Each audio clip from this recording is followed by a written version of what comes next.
France کے خلاف صدر صاحب بیان دے رہے ہیں. پہلے اپنا کراچی دیکھو بھائی, تم گٹر میں بیٹھے ہوئے ہو, تمہارے سارے بچے کروڑوں کی تعداد میں گٹر کے اندر پل رہے ہیں. تم جو ہے وہ گھروں سے اور اپنے واش روم سے گندگی اٹھا کے اپنے محلے میں پھینکتے ہو, جس کے اوپر تمہارے بچے بیٹھتے ہیں اور واک کرتے ہیں, اور تم فرانس کو لیکچر دیتے ہو کہ زندگی کیا ہوتا ہے. بیچ میں پاکستان آ گیا جی پاپائے روم کی طرح, کہ ہم کوئی ویٹیکن سٹی کی بنیاد پہ پاکستان کو رن کر رہے ہیں, تو آپ ہمارے مسلمانوں کو تنگ کر رہے ہیں. ایک ایسے ملک کو کہہ رہا ہے جس نے 200 سال پہلے انقلاب لا کے, تو یہ پاکستان جیسے جوکر بادشاہ جو ہیں ان کو کیکیں مار کے تو اتار دیا تھا.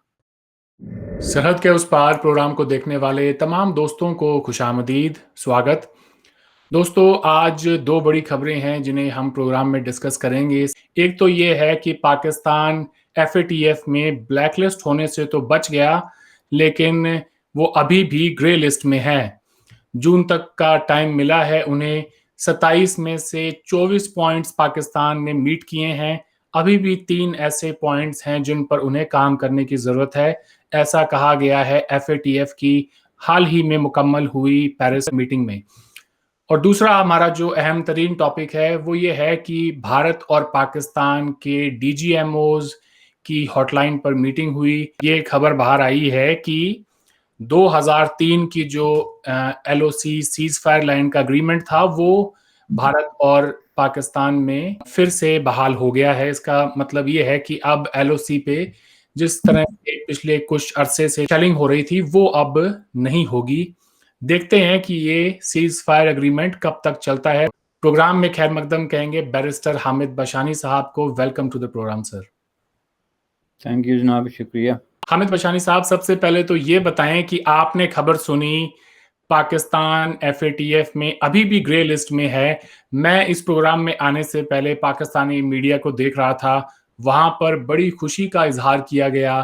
یہ کہا گیا کہ عالمی دنیا کی سازش ناکامیاب ہوئی، بھارت کی تمام کوششیں ناکامیاب ہوئیں، پاکستان بلیک لسٹ نہیں ہوا. میں یہ سوچ رہا تھا کہ بجائے کہ خوشی کا اظہار کرنے کے، پاکستان کے میڈیا کو، وہاں کے لوگوں کو اس بات پر سوچنا چاہیے کہ آخر 2018 سے لے کر اب تک ہم FATF کی گرے لسٹ میں کیوں ہیں. آخر کیوں عالمی دنیا نے ہمیں کٹگرے میں کھڑا کیا ہوا ہے اور ہم سے بار بار دہشت گردی کو لے کر، منی لانڈرنگ کو لے کر سوال جواب کیے جا رہے ہیں. آپ کیا سمجھتے ہیں کہ پاکستان میں جو ڈیبیٹ ہے، جو صحیح ڈیبیٹ ہے، وہ کیوں نہیں ہو رہی؟ بات کو دوسری طرف گھمانے کو اور ٹویسٹ کرنے کی کوشش کیوں کی جا رہی ہے؟ دیکھیں جی، یہ تو بڑی کلیئر سی بات ہے کہ پاکستان میں جو ریئل ایکسپرٹس ہیں اور پاکستان کے پالیسی میکر ہیں, they were deeply disappointed by this decision. اور یہ جو FTF ہے, فائنینشیل ٹاسک فورس, جو کہ انٹرنیشنل ایک ادارہ ہے جس کا کام مانیٹر کرنا تھا اس سلسلے میں پاکستان کو کہ وہ کیا ڈیولپمنٹ کر رہا ہے منی لانڈرنگ میں, ٹیررزم میں, اور اس طرح کے جو انٹرنیشنل مانیٹری سٹینڈرڈز ہیں ان کو میٹ کر رہا ہے کہ نہیں کر رہا. تو اس میں جو پاکستان کے ریئل ایکسپرٹ تھے, جو فائنینشیل انالسٹ تھے یا جو اس طرح کے لوگ تھے, ان کو تو 100% یقین تھا کہ ہم جو ہے وہ گرے لسٹ سے نکل جائیں گے, چونکہ پاکستان جو ہے is trying to pull out of the grey list. Pakistan is not trying to save itself from going into the black list. چونکہ یہ بلیک لسٹ کی وہاں پہ بات ہو نہیں رہی. یہ جو بات بھی کر رہا ہے نا, وہ بہت زیادہ جو ہے وہ شیلو قسم کی تھنکنگ رکھتا ہے بھائی. اس کی وجہ یہ ہے کہ کل 30 نکات تھے گزشتہ 2 سال سے ہم دیکھ رہے ہیں, جس میں پاکستان پروگریسولی اینڈ کنسسٹنٹلی ترقی کرتا رہا ہے. وہ ترقی بلیک لسٹ سے بچنے کے لیے نہیں کر رہا تھا, وہ شرائط تھی کہ آپ کو گرے لسٹ سے ہم نکالیں گے اگر آپ یہ چیزیں پوری کر لیں.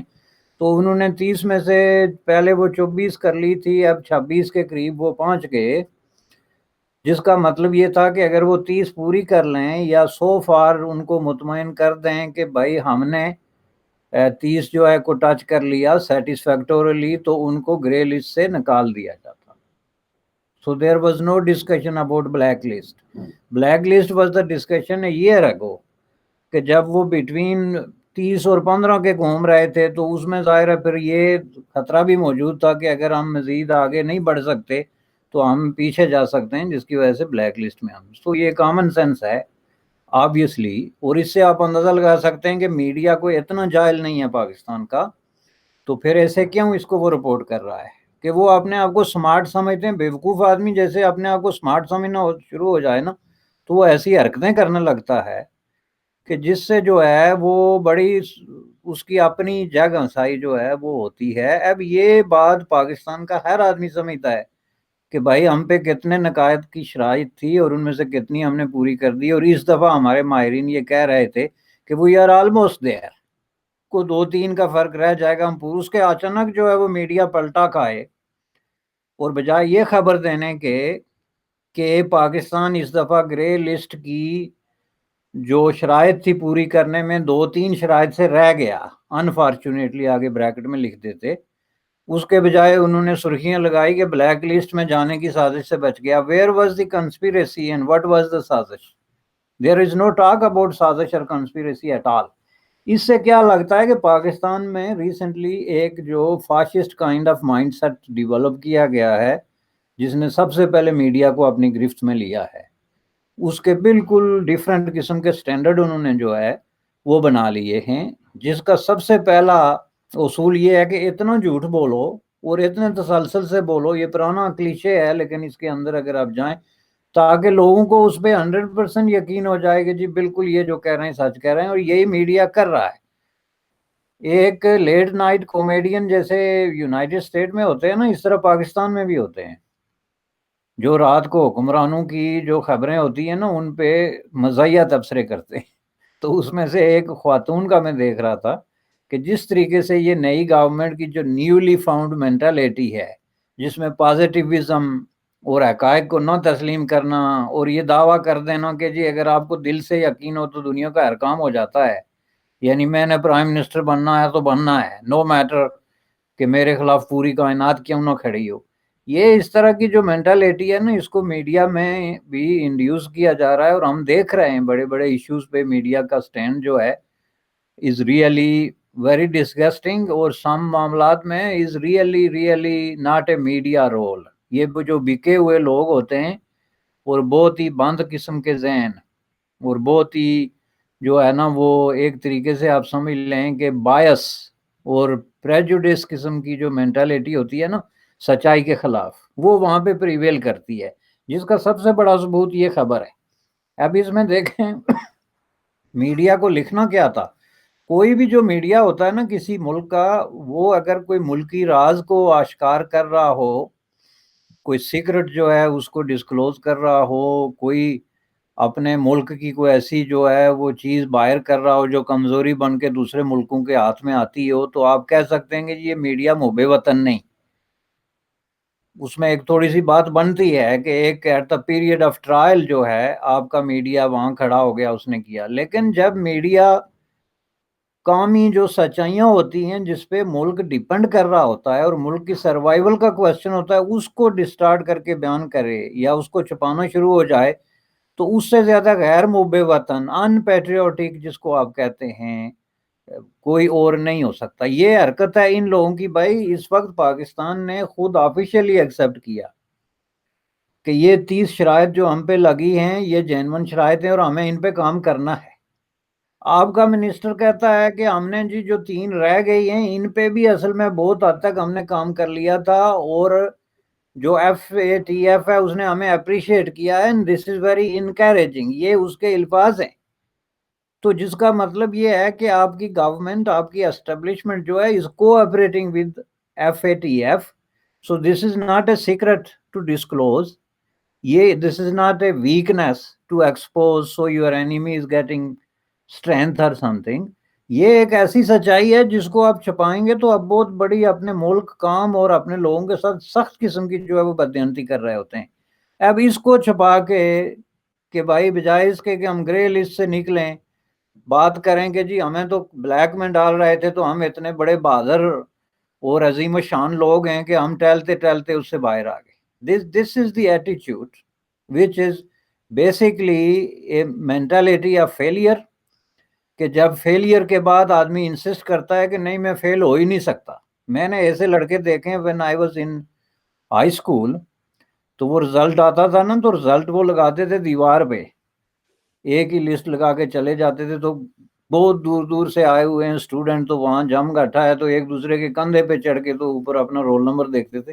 تو ایک اسٹوڈنٹ میں نے دیکھا وہ 4 دفعہ دوسرے کے کندھے پہ چڑھ کے اس نے اپنا رول نمبر دیکھا اور نیچے اتر کے پھر 5ویں کو کہتا ہے مجھے. میں نے کہا یار بات سنو، you field, so let's accept that. اب تمہارے 5ویں دفعہ اس بیچارے کے کندھے پہ چلنے سے تمہارا رزلٹ نہیں بدلے گا. فیل ہو گئے ہو مانو، یا ادھر کھڑے ہو جاؤ، یہ گھنٹے آدھے گھنٹے بعد سب چلے جائیں گے، تم وہاں آگے کھڑے رہنا 1 گھنٹہ اور کھڑے ہو کے دیکھتے رہنا اگر اس سے کوئی فرق پڑتا ہے. یہ وہ مینٹالٹی ہے ایک ہائی اسکولر کی، ایک مینٹالٹی ہوتی ہے جس میں کہ بندہ حقائق تسلیم کرنے کے لیے تیار ہی نہیں ہوتا کہ میں بھی کبھی فیل ہو سکتا ہوں، ہاؤ اٹس پاسبل. تو اس لیے مجھے بڑا افسوس ہوا یہ میڈیا کا ری ایکشن دیکھ کے. لیکن اس میں یہ بات اہم نہیں، اہم بات یہ ہے کہ پاکستان نے جب 30 میں سے 26 یا 24 جو نکات ہیں وہ پورے کر لیے، تو سب سے بڑا سوال یہ ہے کہ آخر وہ کون سے نکات ہیں جو پورے کرنے میں اتنا تامل ہے کہ گزشتہ 6 مہینے سے یہ ساری چیز اس کے ارد گرد گھوم رہی ہے. اور وہ نکات ہیں ٹیررزم، منی لانڈرنگ اور ٹیرر فائنینسنگ اور اس سے ریلیٹڈ. تو وہ نکات وہ اس لیے پورے نہیں کر رہا ہے کہ میں نے آپ سے پہلے بھی عرض کی تھی کہ اب بھی پاکستان کے اندر ایسی فورسز آف ایول موجود ہیں یا فورسز آف ڈارکنیس جو ٹیررسٹوں کو اپنا حامی، ناصر اور ایسٹ سمجھتی ہے، اور وہ آخری حد تک جانے کے لیے تیار ہی نہیں جہاں ٹیررسٹوں کے لیے سارے راستے بند ہو جائیں، ان کے لیے ساری گلیاں بند ہو جائیں، وہ پکڑے جائیں یا وہ بے دست و پا ہو جائیں. تو یہ ہے اصل پرابلم. اس پہ بات کرنی چاہیے میڈیا کو. اس پہ وہ بات نہیں کر رہا کہ ہم نے ابھی تک ٹیررزم جو ہے اس کے سر پہ ہاتھ رکھا ہوا ہے یا ان کو ابھی تک جو ہے سپیس دے رکھی ہے. اس کے بجائے وہ بات کرتے ہیں کہ ہمیں انڈیا یا اسرائیل جو ہے وہ دھکیل رہا تھا کالے کنویں میں اور ہم اس سے نکل کے آگے. This is so unfortunate and so unrealistic way of looking at things. بالکل آپ نے درست بات کی ہے حمید بشانی صاحب. اس سے پہلے کہ ہم دوسرے ٹاپک کے اوپر جائیں، میں آپ کی توجہ دلانا چاہتا ہوں پاکستانی پریزیڈنٹ عارف علوی صاحب کا بیان جو انہوں نے فرانس کے خلاف دیا اور کس طرح سے فرینچ ایمبیسڈر کو سمن کیا گیا وہاں کے اینٹی ریڈیکلزم بل پر. For the first time president Arif Alvi کے بیان کو لے کر فرانس نے پاکستانی ایمبیسڈر کو سمن کیا ہے اور ان کو یہ کہا ہے کہ how dare you question France, ایک کنٹری کے جس کے اپنے ان کے لاز ہیں، وہ ایک قلعہ ہے سیکولرزم کا، فریڈم آف ایکسپریشن کا، اسپیچ کا. تو ایسے ملک کو پاکستانی پریزیڈنٹ جب لیکچر دیتا ہے تو کیا آپ سمجھتے ہیں دنیا اسے کس طرح سے دیکھتی ہے؟ نہیں، یہ تو جوک ہے جی، یہ بہت بڑی جوک ہے. اور میں نے اس کا بارہا ذکر کیا کہ یہ پاکستان کی جو لیڈرشپ ہوتی ہے نا اس کو یہ خبت سوار ہو جاتا ہے کہ وہ کوئی پاپائے روم کی طرح جو ہے نا مذہبی طور پہ اسلامی دنیا کے لیڈر ہیں، اور دنیا میں کہیں اگر کسی مسلمان کا کہیں وہ مسئلہ چل رہا ہے تو یہ اس کے اسپوک پرسن ہے. اور یہ میں نے پہلے بھی عرض کیا تھا کہ یہ جو فرانس کے ایشو میں انہوں نے اپنی ٹانگ ڈالی ہے، ان کا اس میں کوئی کام نہیں تھا. It has nothing to do with Pakistan. France کا جو ہسٹوریکلی ایشو چل رہا ہے جن مسلمانوں کے ساتھ، وہ زیادہ تر عربک سپیکنگ، فرینچ سپیکنگ مسلمان ہیں جو یا تو نارتھ افریقہ سے تعلق رکھتے ہیں یا پھر عرب کنٹریز سے.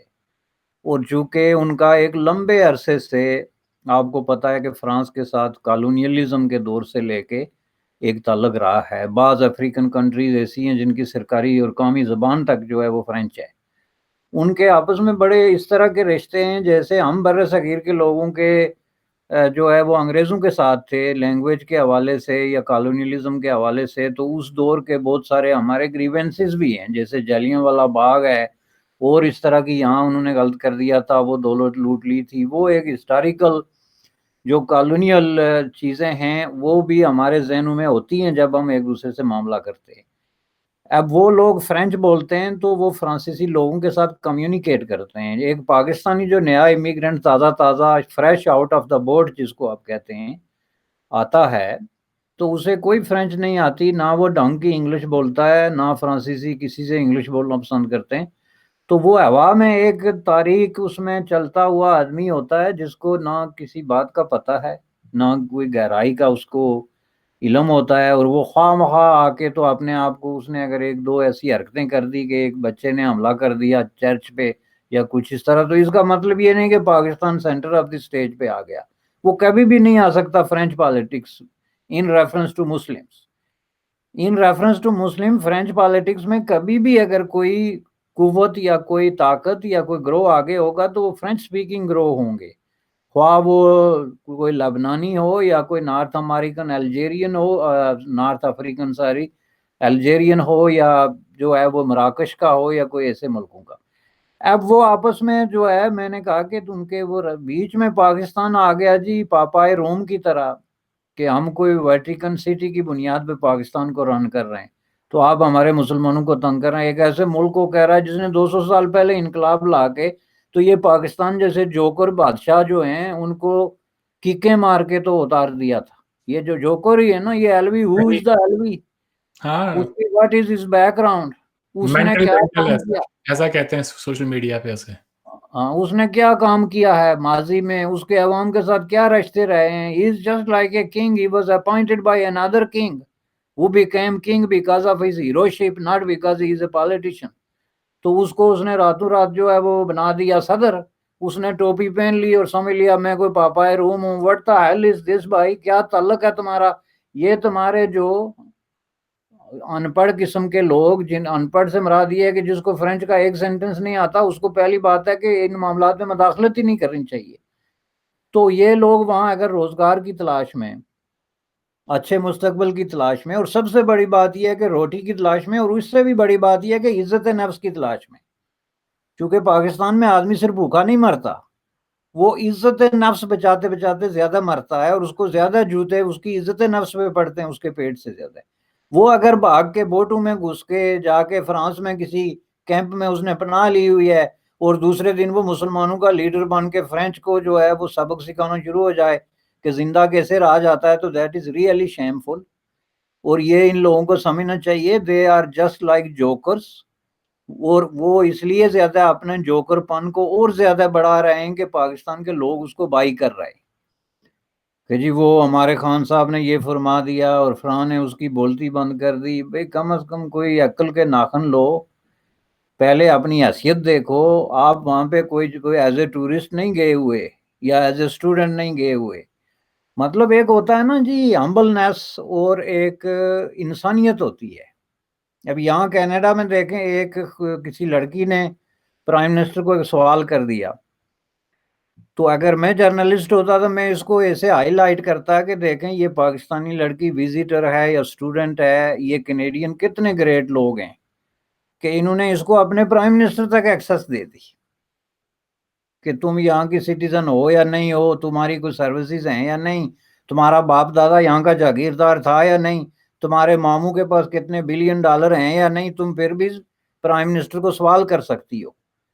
تو اس کا پاکستانی میڈیا, آپ نے کہا تھا کہ یہ پاکستانی میڈیا اس کو اس طرح بیان کرتا ہے کہ پاکستانی خاتون نے پرائم منسٹر کی بولتی بند کر دی. Can you imagine, these are the people, ungrateful, unfaithful, unkind, and I would say inhuman.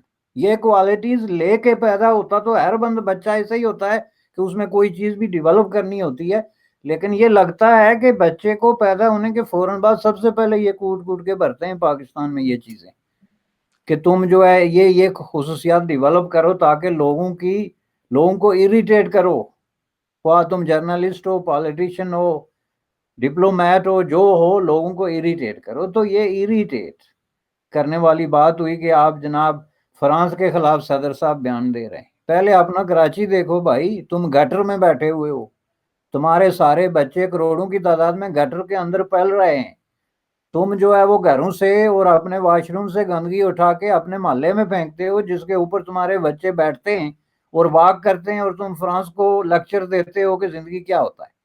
اب ان لوگوں کے ساتھ کیا کیا جائے؟ میں سمجھتا ہوں کہ اس پہ بات کرنا ہی جو ہے نا بیسیکلی ویسٹ آف ٹائم ہے.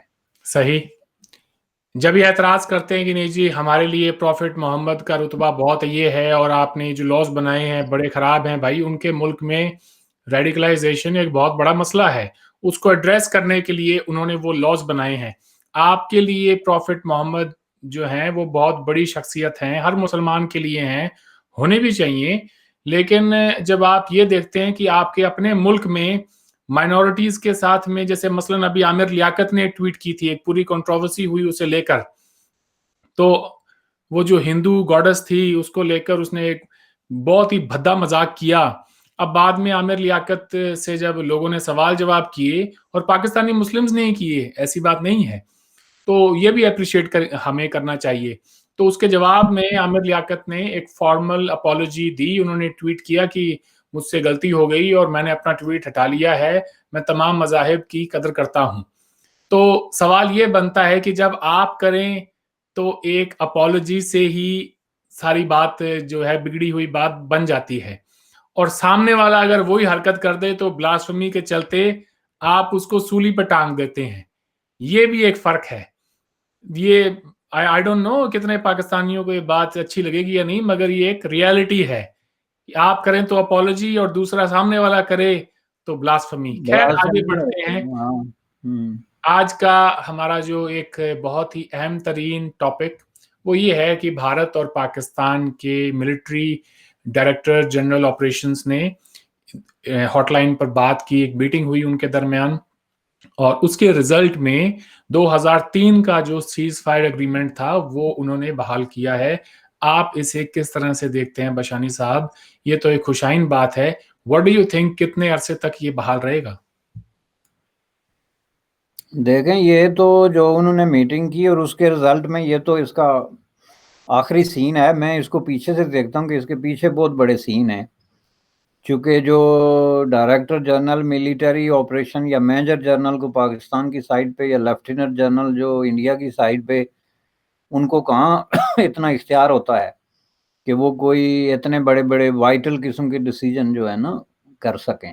آبویسلی بظاہر تو یہ سمجھا جاتا ہے کہ یہی جو کور کمانڈرز یا military commander across the borders ہوتے ہیں ان کو یہ اختیار ہوتا ہے کہ وہ سیز فائر وغیرہ، but that is not the case. Specifically جب اتنا بروکن قسم کا پیس ہو گزشتہ آلموسٹ 17 ایئر سے، تو اس کے پیچھے جو میری ریسرچ اور اندازے ہیں اس کے مطابق یہ تقریباً 7-8، یہ جب سے ہم گفتگو کر رہے ہیں نا، آپ اور میں بھی 2 سال سے پاکستان انڈیا پیس پروسیس کے حوالے سے کہیں نہ کہیں بات کرتے بھی ہیں، اور کہیں دوسرے فورمز پہ بھی ہم نے باتیں کی ہیں کہ اس دوران ایک پورا ڈیڈ لاک رہا ہے. ایٹ لیسٹ جو جو جو اس کے اوپن لیول پہ کہیں بھی آپ کو کوئی ہلچل، کوئی گفتگو، کوئی کمیونیکیشن نظر نہیں آ رہی تھی. بہت بڑا ڈیڈ لاک تھا. تو یہ اکثر یہ ہوتا ہے کہ جب ڈیڈ لاک ہو جائے تو اس میں پھر جو ہے نا ٹریک ٹو جو ڈپلومیسی ہے یا پیچھے بیٹھے ہوئے لوگ ہوتے ہیں وہ ایکٹیویٹ ہو جاتے ہیں. میرے خیال میں اس سلسلے میں کم از کم 4-5 میٹنگز ہوئی ہیں مختلف سطحوں پر.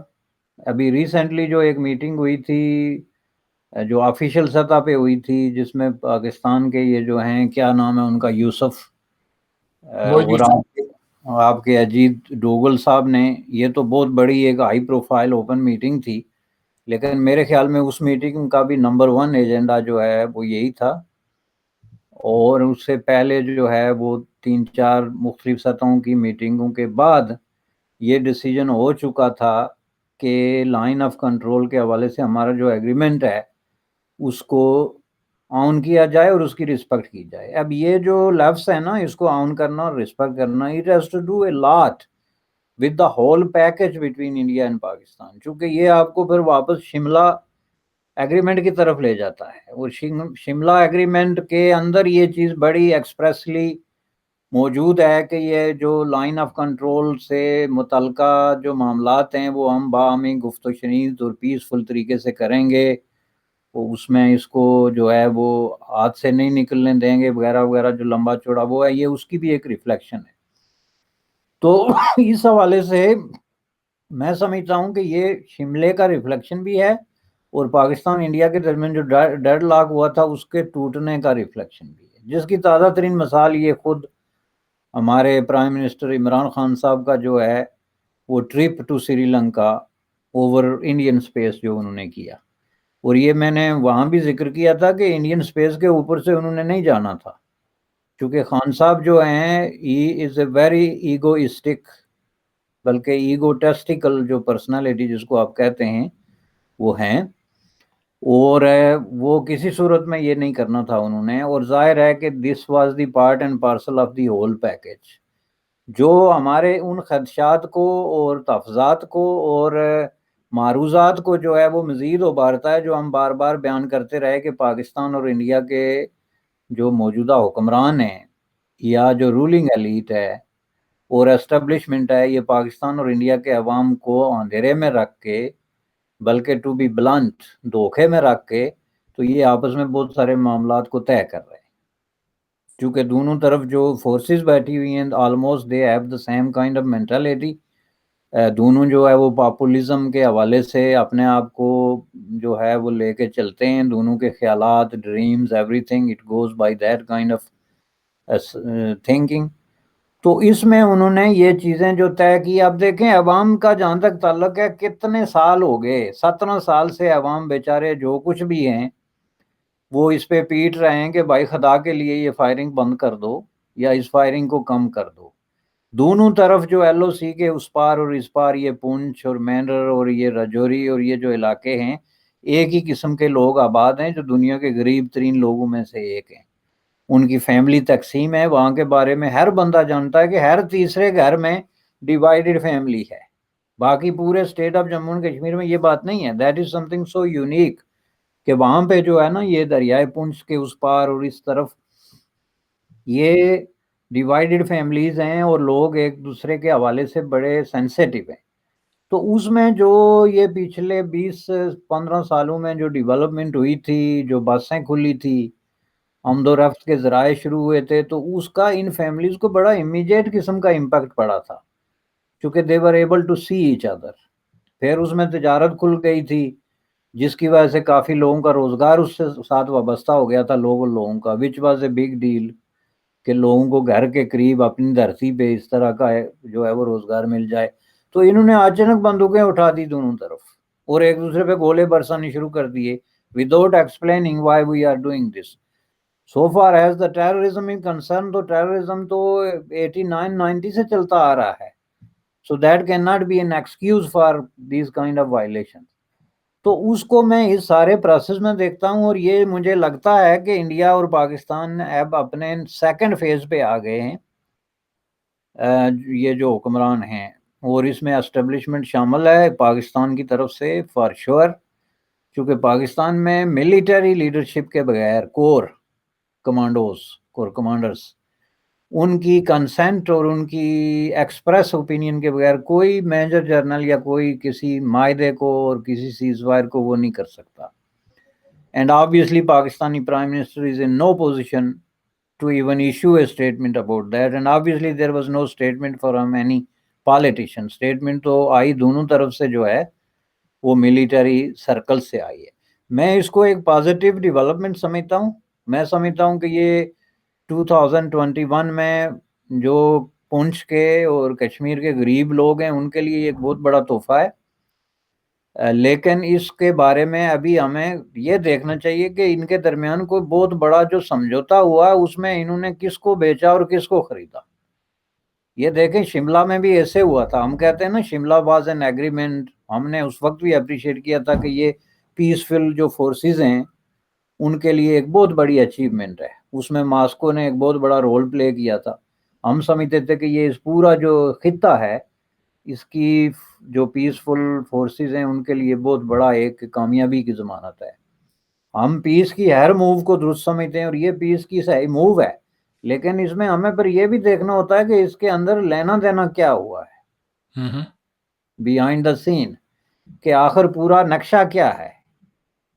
کیا انہوں نے طے کر لیا ہے کہ کشمیر جو ہے وہ تقسیم ہے، ایل او سی جو ہے اب انٹرنیشنل بارڈر ہے، اس پہ سیز فائر بند کر دی، لوگوں کو ہم نے آلریڈی جو ہے مختلف طریقوں سے چپ کرا دیا ہے کہیں دھمکیاں دے کے، کہیں بندوق دکھا کے، اس پار بندوق دکھا دی، اس پار دھمکی دے دی. خان صاحب نے جا کے مظفر آباد میں کہ کسی نے ہلچل کی تو اس کا یہ نہیں وہ کر دیں گے. تو یہ جو سارا پروسیس چل رہا تھا، کیا یہ اس کا ڈراپ سین اس پہ ہونے والا ہے کہ آخر میں جا کے ایل او سی کو ایک پرماننٹ جو ہے وہ انٹرنیشنل بارڈر قرار دے کے تو کشمیریوں کو یہ حکم صادر کر دیا جائے کہ آپ بے شک بسوں پہ آتے جاتے رہیں آر پار، لیکن زیادہ جو ہے وہ کوئی توقع رکھنے کی ضرورت نہیں ہے. تو it could be something like this. لیکن سو فار صرف اس کا بند ہونا ہی جو ہے ایک پازیٹیو سٹیپ ہے، کیونکہ اس سے غریب لوگوں کو ریلیف ملے گی. جو وہ بنکرز میں چھپنا پڑتا تھا جن کو، اور آپ کو پتا ہے بنکرز میں جو سیکشول ہراسمنٹ اور اس طرح کے جو چیزیں سامنے آتی تھی اور جو مصائب تھے، وہ بھی ایک بہت بڑی چیز ہے. تو یہ انسانی ہمدردی کی اگر دیکھا جائے تو it was a big deal. جی، whether it's the drop scene of Article 370 and 35A's abrogation or not, ہمیں اس کو اس طرح سے دیکھنا چاہیے کہ ایک امن کا بہت بڑا سٹیپ لیا ہے دونوں ملکوں نے، اور اس سے تھوڑا ریلیف ملے گا وہاں کی جو لوکل پاپولیشن ہے ان کو. تو بہرحال ایک پازیٹیو سٹیپ ہے، اس میں کوئی شک نہیں. آج آپ نے وقت دیا، آپ کا بہت بہت شکریہ. آپ سے پھر بات ہوگی بشانی صاحب. Thank you so much. Thank you.